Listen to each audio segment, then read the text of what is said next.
The sun rose lazily over Silver Creek, painting golden the dust that eternally hovered over the dirt roads. It was a morning like any other, until the sound of elegant hooves broke the sleepy routine of the town.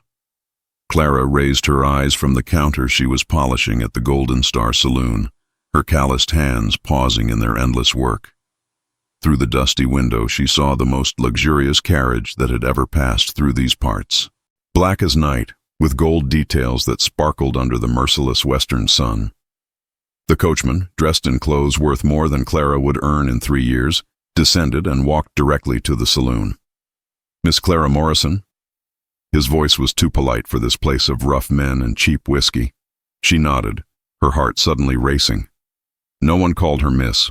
To everyone there she was just Clara, the maid, the orphan that Sam, the saloon owner, had taken in out of pity 5 years ago.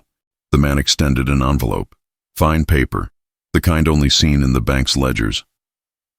The red wax seal bore a crest she recognized immediately, the Sullivans. Her hands trembled as she opened it. "The presence of Miss Clara Morrison is cordially requested for the celebration of the matrimony of Jack Sullivan and Victoria Beaumont." Jack. The name danced in her mind like the flames of an ancient bonfire. Jack Sullivan, the man who had tamed the wildest horses, who had faced bandits and saved Silver Creek more times than anyone could count. Jack, who once, so long ago it seemed like another life, had held her hands under the stars and promised. "Any problem, miss?" The coachman still waited. Clara swallowed the knot in her throat. "Tell them, I appreciate the invitation." When the carriage departed, raising its cloud of golden dust, Clara pressed the invitation against her chest. Why would Jack invite her? Why now, after so much silence? And who was this Victoria Beaumont whose name sounded like crystal bells in a world of horseshoes and spurs? On the horizon, dark clouds were forming. A storm was approaching Silver Creek. What does Clara hide about her past with Jack? Leave your theory in the comments. 5 years earlier, the memory came like the desert wind, sudden and relentless. Clara closed her eyes and let herself be carried to that night when everything had changed. She was 16, had just lost her parents to the fever that had ravaged the territory. Jack Sullivan had found her crying behind the old church, with nothing but the clothes on her back and a small box of memories. "It's not safe for a young lady to be alone in these parts," he had said, offering her his coat. Jack was 21 then, not yet the man who would tame Silver Creek, just a cowboy with dreams bigger than the horizon. For 3 months he had protected her, taught her to survive in the Wild West.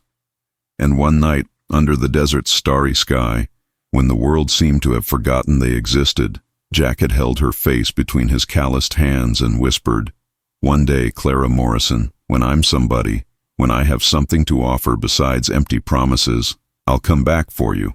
But fate, like the western winds, had its own plans. Present. The noise of heavy wheels brought Clara back.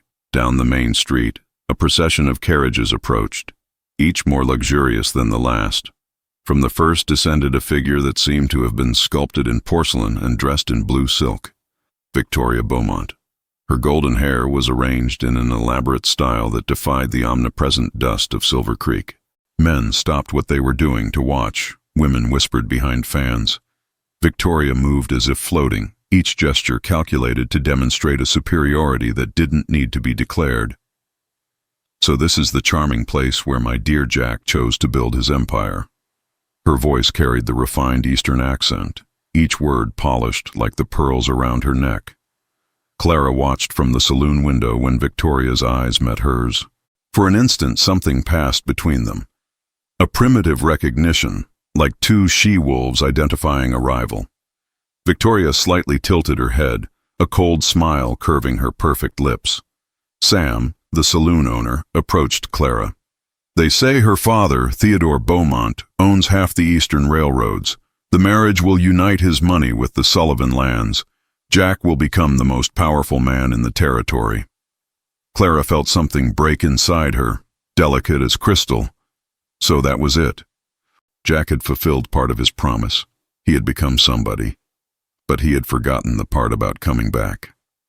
That afternoon, While preparing the rooms for the important guests who would fill the saloon, Clara heard fragmented conversations. The Sullivans were on the brink of ruin. A terrible drought had devastated the cattle, and creditors circled like vultures. The marriage to Victoria wasn't just a union. It was salvation. Jack had no choice. Mary, the cook, whispered. It was marry or see the family lose everything they'd built in 3 generations. Clara clutched the sheets she was holding. In the Wild West, she had learned, love was a luxury few could afford, and the price of duty, she now discovered, was always paid in broken hearts. Outside, the sky darkened with storm clouds. The wind howled between the buildings, and Clara swore she heard her name being called. But when she looked, she saw only Jack Sullivan crossing the street, his hat low against the wind, without looking once in the direction of the saloon. The Golden Star Saloon had never seen such transformation. Chinese lanterns hung from the ceiling, expensive fabrics covered the smoke-stained walls, and a quartet of musicians from Santa Fe tuned their instruments. Jack Sullivan's pre-wedding ball would be the event of the century in Silver Creek. Clara served the tables wearing her only good dress, a simple blue cotton that Mary had helped press. Among the taffeta and velvet dresses of the guests, she moved like a shadow, invisible and efficient. It was better that way, or at least that's what she kept telling herself. Victoria Beaumont reigned in the center of the hall, her blood-red dress rippling like liquid flames. Her companions, 3 young women from the East, laughed at her every word, a chorus of empty bells. Imagine, Victoria gestured with her ivory fan, her voice carrying across the hall. Jack insisted I meet all the local inhabitants, as if I were going to establish friendships with cowboys and...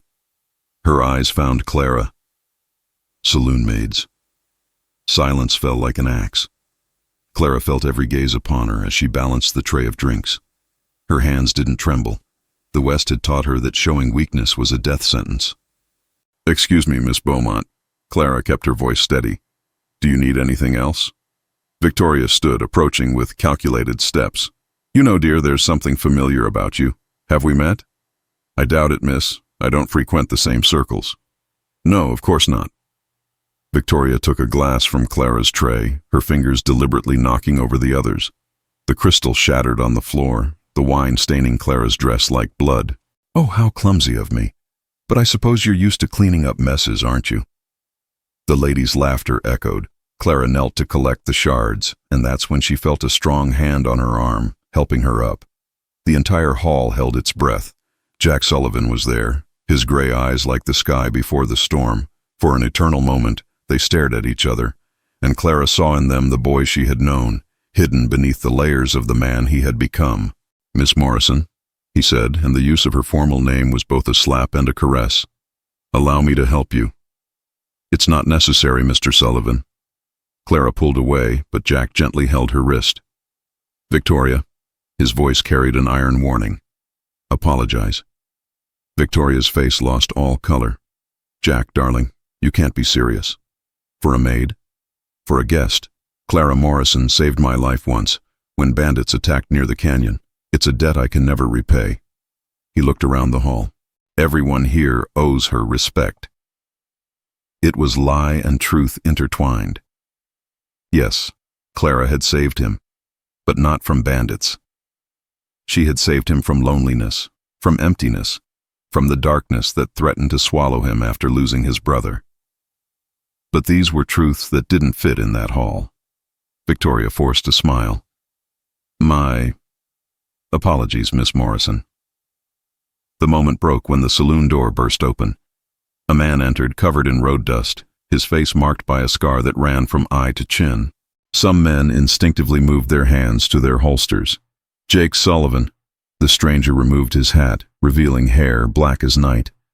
I heard there would be a wedding. I came to give my congratulations. Jack stiffened. You're not welcome here, Morgan. Morgan laughed, a joyless sound. Now, forgot we're old friends? Or should I say, old partners? I'm sure your bride would love to hear some stories from the past. Clara saw fear cross Jack's face, something she had never witnessed before. Dawn came covered in black clouds, as if the sky itself lamented what was to come. Clara hadn't slept. Morgan's words echoed in her mind like funeral bells. After the ball, she had seen him talking with shadowy men in the alleys, their laughter cutting through the night like knives. While arranging the saloon for breakfast, a hooded figure entered. Clara's heart almost stopped when Victoria Beaumont removed the hood, her perfect face now marked by deep dark circles.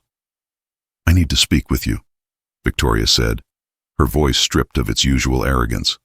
"Alone." Clara led her to the small room in the back where she slept. Victoria observed the humble space. A narrow bed, a worn trunk, a single window that looked out onto nothing. "I found these." Victoria extended a bundle of yellowed letters, tied with a faded ribbon. They were among Jack's belongings. Clara recognized her own handwriting, the letters she had written but never sent, which Jack had somehow found and kept. Every word of unspoken love burned like embers. "You love him." It wasn't a question. "What does it matter now?" Clara returned the letters. "You'll be Mrs. Sullivan by sunset." Victoria laughed bitterly. "Do you know why my father insists on this marriage? It's not just for the Sullivan land. It's for what's beneath it. Silver. Enormous veins that Jack doesn't even know exist. My father discovered them through secret prospecting. After the marriage, when the lands are legally ours too, he plans to expel the Sullivans." Clara felt the ground disappear beneath her feet. "Why are you telling me this?" "Because I saw how he looked at you yesterday, how he's never looked at me, and because—" Victoria hesitated. "Because I discovered that Morgan works for my father. He was hired to ensure nothing prevents the wedding. Not even Jack." "You have to tell him." "I can't. My father has my younger sister under his guardianship. If I betray him—" Victoria shuddered. "But you can warn him. Make him cancel the wedding of his own will." Before Clara could respond, Sam burst into the room. "Clara, something's wrong. Morgan's men have surrounded the church, and the sheriff was found unconscious in his cell." The two women looked at each other. Victoria grabbed Clara's arm. "There's more. Morgan and Jack have a past. 5 years ago, they robbed a stagecoach together. Jack used the money to save the ranch the first time. If this comes to light—" Clara felt the pieces fitting together like a cursed puzzle. 5 years. When Jack disappeared right after making his promise. When he chose crime to save his family. When he sacrificed his honor and with it, the right to come back to her. "He did it out of duty," Clara whispered. "And he continues to do so," Victoria replied. "But duty to whom, after all? To the family that forced him to become a thief? To me, a stranger he barely knows? Or—" She looked meaningfully at Clara. "To whom his heart belongs?" The church bell began to toll, too early. Clara ran to the window.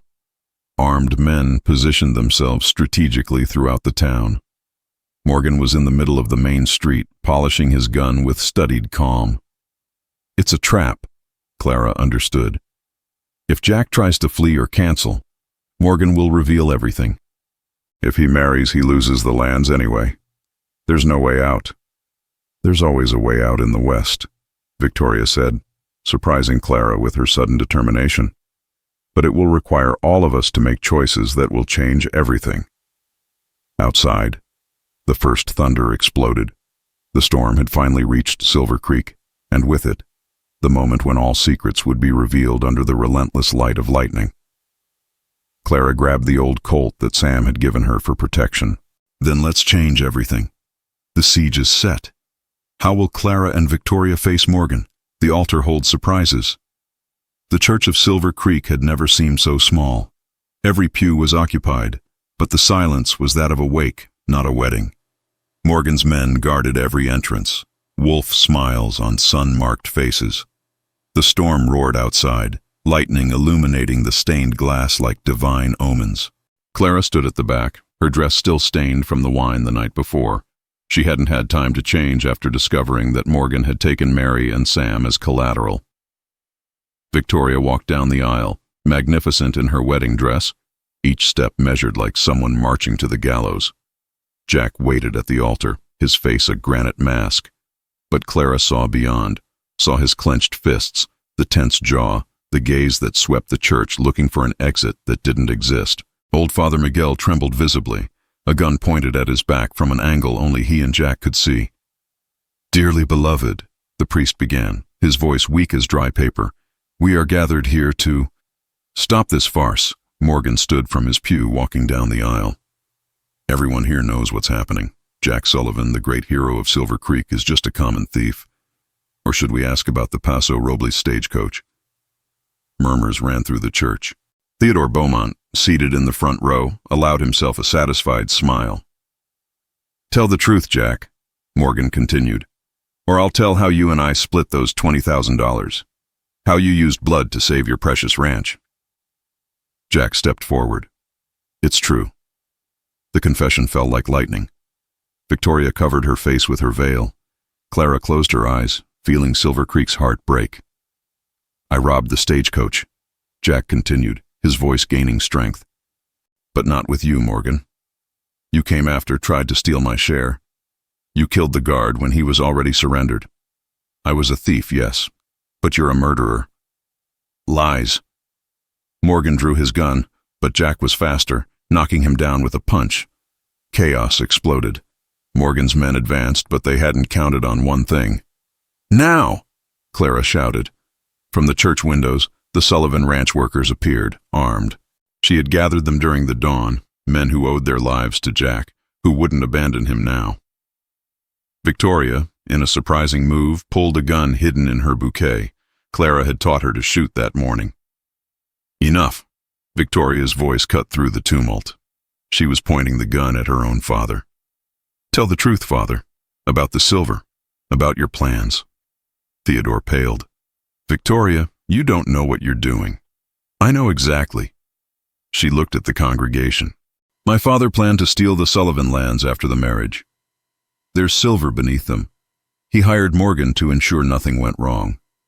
The priest, recovering from the shock, raised his voice. "If anyone has reasons why this marriage should not take place, I do," Jack said, surprising everyone. He walked down the aisle, passing Victoria without looking at her, stopping before Clara. "I can't marry one woman when I love another." He knelt there, in the middle of the church, before everyone. "Clara Morrison, I know I have no right. I know I broke promises, that I became something I despised. But if you can forgive me—" "Jack Sullivan," Clara interrupted him, her voice clear as the church bell. "You've always been a man trying to do right in a crooked world. Stand up." He obeyed, and Clara saw in his eyes the boy she had known, now tempered by pain and difficult choices. "This is outrageous." Theodore pulled a gun, but Victoria was faster, disarming him with a precise shot that hit only the weapon. Morgan, taking advantage of the distraction, grabbed the priest. "Nobody leaves here alive if—" The shot came from outside. Morgan fell, revealing Rosa, the old Mexican woman who had raised Jack, holding a still-smoking rifle. "Nobody threatens a priest in my town." The rain washed the blood from Silver Creek's streets. Morgan lay wounded but alive, tied up in the makeshift jail in the warehouse. The real one was destroyed. Theodore Beaumont had left in the first available carriage, but not before swearing his revenge. "You don't know what you've done," he had told Jack, his face red with fury. "In a week, you won't have a penny. The banks, the suppliers, everyone answers to me." And he had kept his threat. Clara found Jack in what remained of the ranch office, papers scattered like dead leaves. Foreclosure notices, overdue loans, canceled contracts. The Sullivans' ruin was complete and merciless. "I can fix this," Clara said, placing her hand over his. "If you marry Victoria—" "No." Jack pulled her into his arms. "I spent 5 years becoming someone I thought you deserved. Rich, powerful, respected. But I forgot to ask myself if I was someone I respected. Your family will lose everything because of me. They'll lose land. They won't lose honor." Rosa entered, leaning on her cane.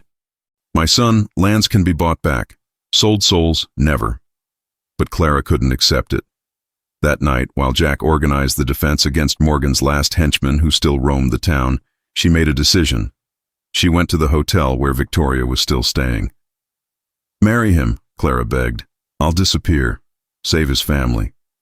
Victoria was at the window, still in her ruined wedding dress. "You know what my mistake was, Clara?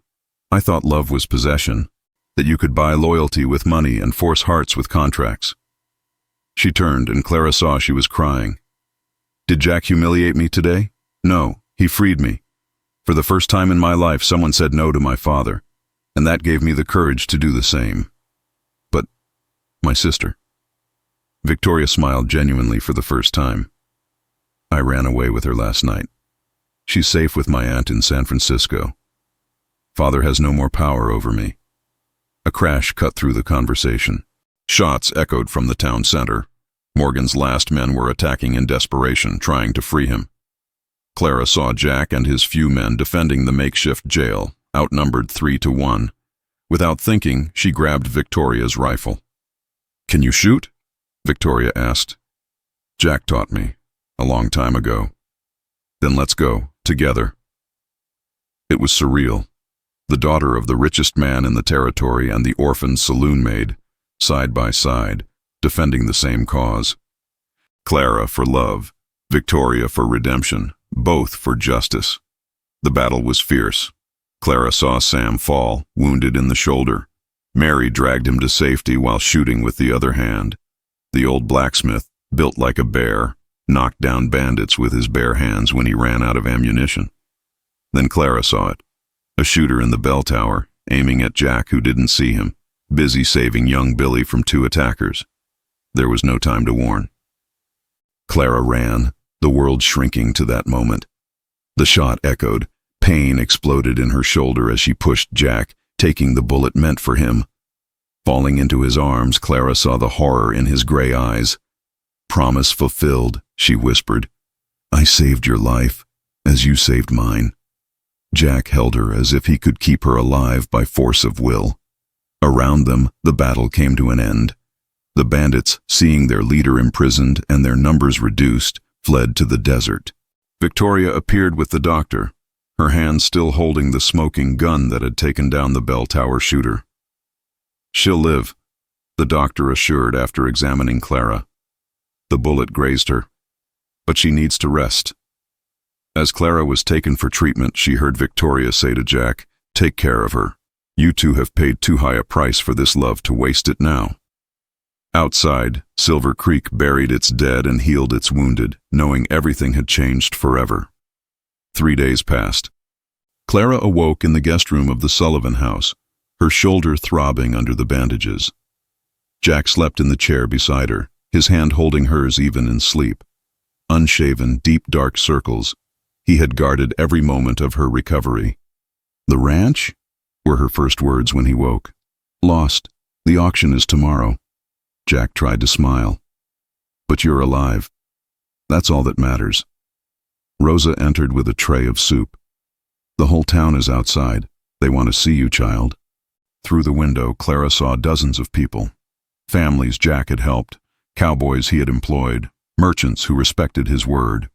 All of Silver Creek gathered. "They've come to say goodbye," Jack explained. "We'll leave after the auction." "No." Victoria entered, surprising everyone. She wore simple riding clothes, no longer the Eastern lady. "I've come to propose a deal." She extended a document. "I bought the Sullivans' debts, all of them." Jack stiffened. "I won't accept your charity." "It's not charity, it's justice." Victoria sat down. "My father made his fortune destroying families like yours. Consider this reparation, but there's one condition." Clara squeezed Jack's hand, fearing the price. "I want to be a partner, 50% of the ranch, not to command but to learn. I want to understand what it's like to build something honestly." Before Jack could respond, shots echoed. Billy ran in. "Morgan escaped. He's gathered more men. They're coming here. They want to burn everything." The room exploded into action. Jack grabbed his weapons, but Clara saw the truth in his eyes. They were outnumbered, tired, some still wounded. "How many?" Rosa asked. 30, maybe 40. "We have 16 men fit to fight," Jack calculated.